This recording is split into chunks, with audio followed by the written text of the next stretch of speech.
હઝીરાની L&T કંપનીના યાર્ડમાંથી કરોડોની મત્તાની ચોરી કરનાર રેડાને હઝીરા પોલીસે ગણતરીના કલાકોમાં ઝડપી પાડ્યો છે.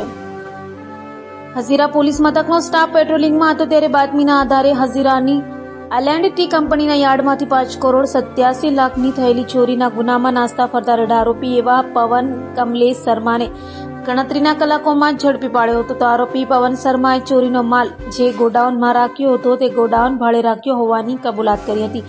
તો જેઓના કહેવા પર પવને ગોડાઉન ભાડે રાખ્યો હતો તે અશોક પટની અને નુરલ્લા ખાનને વોન્ટેડ જાહેર કર્યા છે.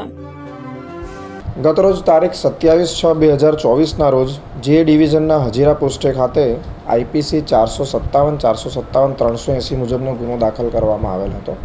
આ બનાવની વિગત એમ છે કે ગત તારીખ 5/12/2023થી લઈને 6 જૂન 2024 દરમિયાન હજીરા સ્થિત L&T કંપનીના યાર્ડમાંથી કુલ 206 નંગ સ્ટેનલેસ સ્ટીલના પાઇપની ચોરી કરવામાં આવેલ હતી, જેની કિંમત 5,87,20,000 જેટલી થાય છે, જે ચોરી થવા પામેલ હતા.